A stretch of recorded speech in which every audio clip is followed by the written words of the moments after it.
Our existence, such as it generally is, our everyday existence, is founded upon a tremendous contradiction. And that, of course, would seem like a fairly significant thing to know about. It is a significant thing to know about, really. But the proviso there is that we don't really know about it. It's a contradiction that is hidden.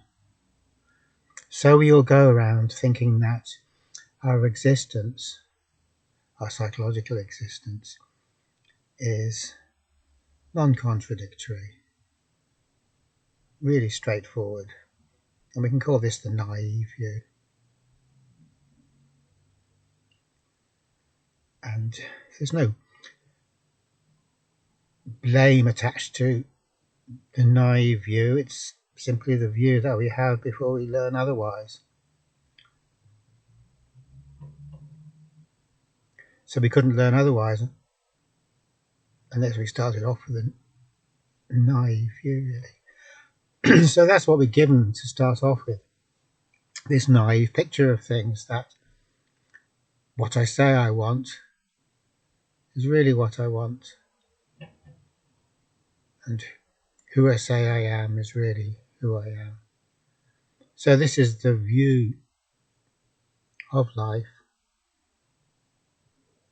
as being free from major contradictions most of the time, for most of us. And the non-naive view, as I was saying, is the view of us that acknowledges that we're not at all free from contradictions, that there's contradictions in every single thing we think and every single thing we deliberately do.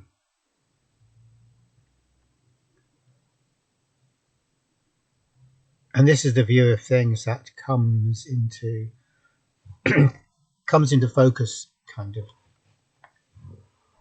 It swims into focus when we stop being completely reliant on thoughts for providing us with a picture of things, our understanding of things. When thought provides us with our understanding of things, it does so in a very concrete or literal way. What it says, and what it says is to be taken as being what it is, or to be taken as being literally true. So if I say x equals y, then x equals y, end of story. So that's right. So simple. It's kind of like living in some kind of dumb story that has no degree of sophistication to it at all.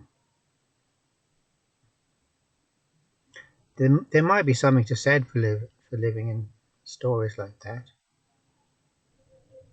I think it could well be the case that when we're small children,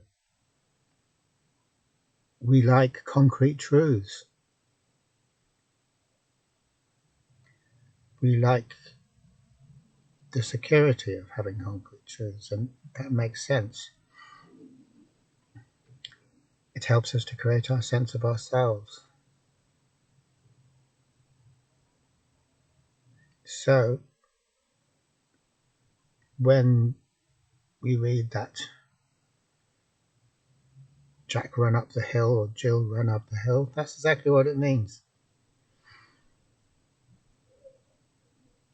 Or when we read that the dog chased the cat, etc., etc. So the process of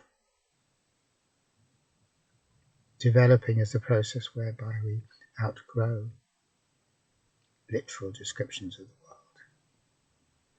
New degrees of subtlety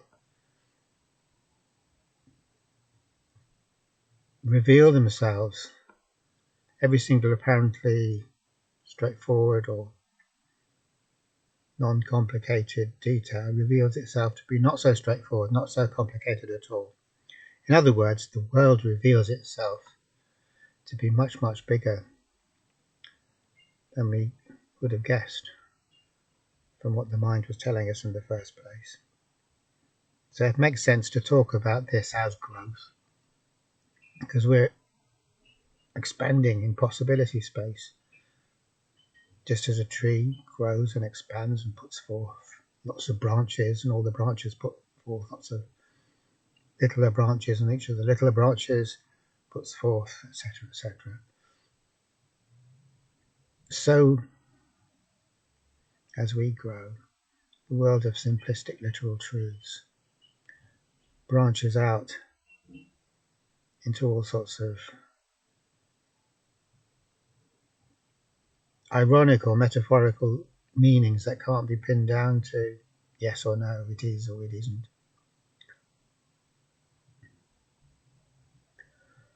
Now, having said that, it is also obviously the truth that this type of growth or this type of development doesn't happen as a matter of course. It doesn't happen for a lot of us. So it's a very real possibility that we will never outgrow this simplistic way of seeing the world. And if we take our directions from society, we definitely won't, because society feeds us on a diet of literal or concrete truths. It wants us to see things like that, which is the same as saying that society wants us not to grow. And that's straightforward enough. Society doesn't want us to grow, because if we grew beyond society. Society would no longer be relevant to us. We'd no longer be relevant to society. That's not good for society. We can't have perspective on the socially constructed world, because otherwise we'd see that the socially constructed world isn't all that it sells itself as being. And then that's the end of the socially constructed world as a world. It's a fiction, and when we see it to be a fiction, it can't be a world. It's a fictional world, and so it's not a world.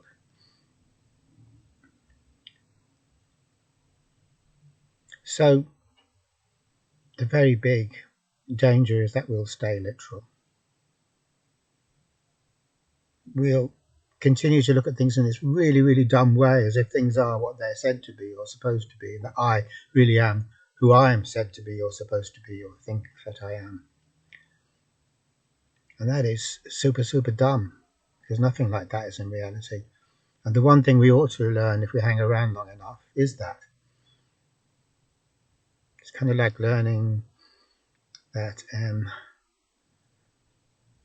life is a trick,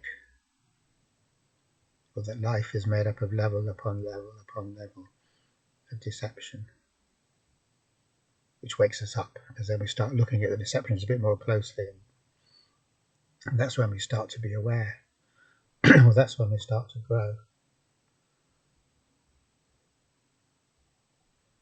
But there is a problem when we stay with being literal-minded. And the problem is that when we are literally minded, that is when we are living a contradiction. And so even though we're not aware of the contradiction, it still operates, and it causes us to feel bad in ourselves, really, and also to not have any idea about why we're feeling bad. So this comes down to neuroticism. Our understanding of neuroticism in the West is legendary. So a good way to look at neuroticism is to say that it comes about because of the contradiction that our whole lives are based on when we're in the rational mode. And a good way to look at what this contradiction is is to explore it in terms of freedom and our relationship with freedom. So our relationship with freedom is such that on the face of it, we say that we value freedom, that freedom is great. And that freedom is essential. We need freedom. We want it. We uphold it as a key value, the key value. And we actively try to maximize our freedom, or freedom in general if we're being more altruistic. So that's the overt level. That in itself isn't a contradiction. That's all nice and straightforward. We can all understand that because that's the kind of myth we live by. Everyone trumpets the fact that they believe in freedom and promote freedom. As a collective, we do that the whole time, even though it's completely untrue. But we can't say it's untrue. We can only say it's untrue when we see the second half of the contradiction that makes the contradiction visible as a contradiction, which is that freedom is our most implacable enemy. It's the thing we really, really don't want, the most thing we are most opposed to. We would rather do anything than partake in this freedom, which is intrinsically ours and which ultimately we can never get rid of. So ultimately we can't get rid of freedom because it's in our very nature, just as freedom is in the nature of everything. And nothing can ever depart from its intrinsic nature of being free or non-determined. And yet we can have a very good go at departing from this inherent or intrinsic freedom that's in our nature. We can have a damn good go at it. And that's what we do. We're all having a damn good go at it. And that's what society is. That's our grand experiment to see how far we can run from freedom without letting on that we are running from freedom.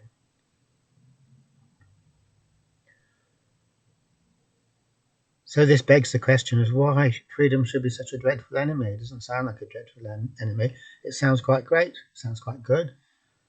You could write songs about it. You could, put it into your constitution and all that kind of stuff. It sounds good. But freedom is poison for the psychological ego, or it's poison for our concrete, matter-of-fact, simplistic sense of ourselves. And the reason it is poison for our concrete sense of ourselves, in which we place so much stock, is because the concrete sense of ourselves, like the concrete self of any sense of anything, like the literal description of anything, rests upon one thing and one thing only, and that is that the statement which we are making is the only possible statements, and there are no other valid contenders, that there are no other statements. So this is either or logic. Either or logic. Either something's true or it's not true, which is also Aristotle's law of the excluded middle. Now the thing about this is, this state of affairs where there's only one way of looking at things, only one viewpoint, or only one way of describing things, doesn't exist. So we have to make it, and we make it by ignoring or repressing awareness of all other ways, all other viewpoints, all other levels of description. And that's fine. That's the time-honored way of doing it. That's how literalism is created. So just as the Christian church for thousands of years repressed all other ways of looking at the world apart from the one proved official way, so we in our day-to-day lives, without realizing it, repress or deny any other ways of looking at ourselves or the world which goes with it, because the world and ourselves are all cut from the same cloth. They're cut from the same literal cloth. So straight away we can see that, of course, freedom is a deadly enemy, because when freedom comes back, that means we're free to look at ourselves in all the ways which they are to look at ourselves, which is an infinite number of ways. If there's no one setting limits, then there aren't any limits, because limits don't belong to reality, they only belong to the thinking mind, which likes to box things off, which has to box things up in order to operate. It can't create yes and no answers, it can't create definite statements, unless it seals off an area of reality which fits into the framework and then denies any other non-agreeing aspects of reality, which would relativize our definite statements and make them not definite. So straight away, as I was saying, freedom spoils all that. When freedom comes back into the picture, there are no literal truths. Everything's ironic, everything's metaphorical, everything's poetical, everything is poetry. Every statement, when examined, disappears. Every reality, when probed, disappears and reveals a more subtle reality. And that expansion or unfolding goes on forever. So that's what reality is like. The reality we make isn't like that, because when we explore it or try to get into it, we hit a brick wall. And the brick wall is, this is how it is.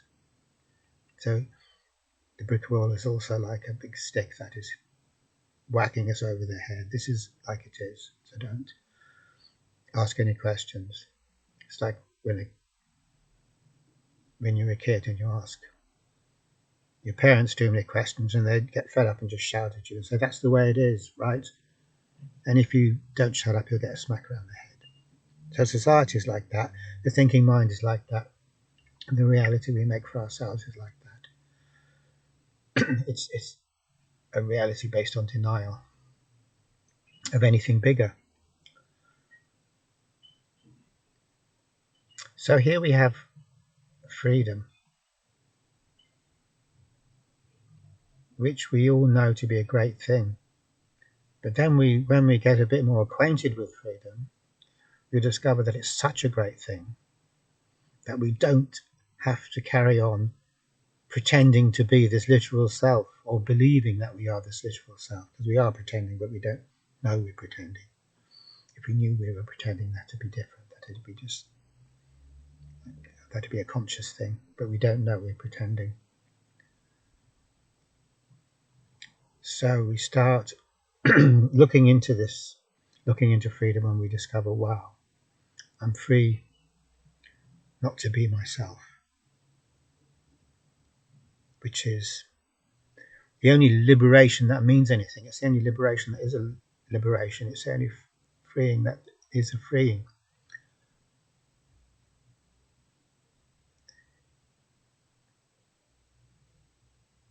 It's the freedom not to be,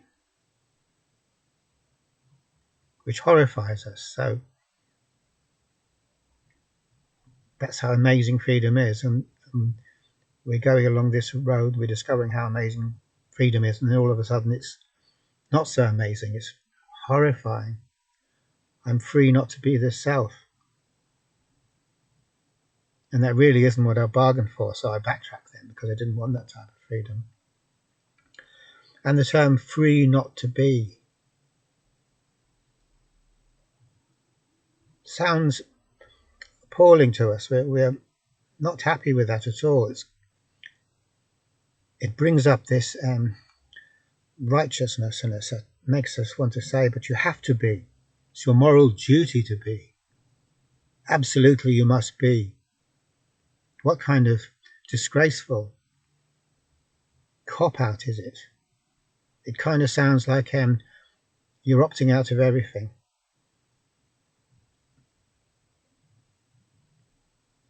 But the freedom not to be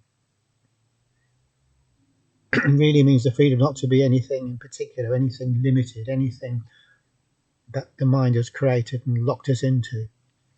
So it's the freedom not to be. We can't say what that is. But it's the freedom not to have to play this game that we're always playing, that we actually thought wasn't a game, but is actually the bottom line of reality. So everything depends upon how we react to this idea of suddenly discovering that everything we thought was true isn't true, and that we're just playing a game that is true, and that who we think we are isn't true, that we're just playing a game that it is without knowing that we are, and then suddenly discovering it. So straight away it's like, well, okay, if I don't have to play this game, what does that mean? Which is incredibly interesting and amazing. And if we were feeling okay in ourselves, we would be delighted to explore that, because it's a step in the direction of increasing freedom, or it's a step into a greater, more expansive, less banal world. Because the game that we all do play, that society has given us to play, is banal. Just like all the adverts on TV are banal. It's banal, but we're supposed to not believe that it's banal. Probably we do know it is, but we keep up the lip service.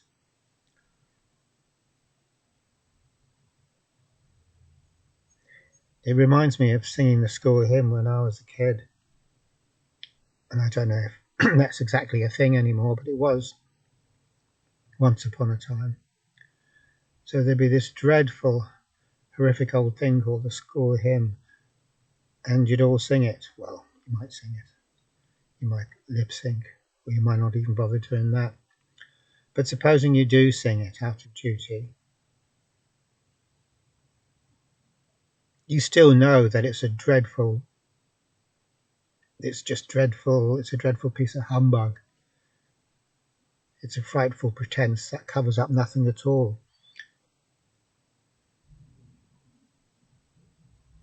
Which was my experience of secondary school anyway.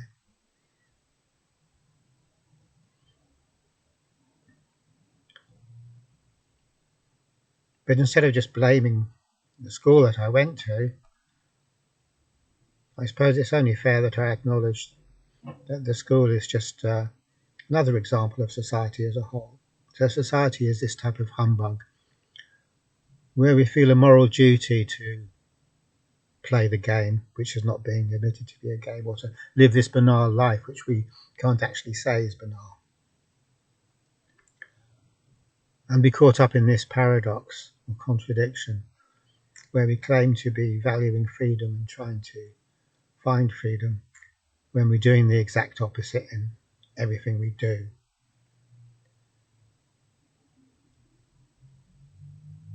And that is the interminable state of neurosis, which is a world or domain we inevitably find ourselves drifting into. And the only way not to get caught up in this world in neurosis, which is utterly futile and utterly devoid of meaning, is to start taking an interest in the fundamental contradiction that our lives are based on. Okay, thanks for watching.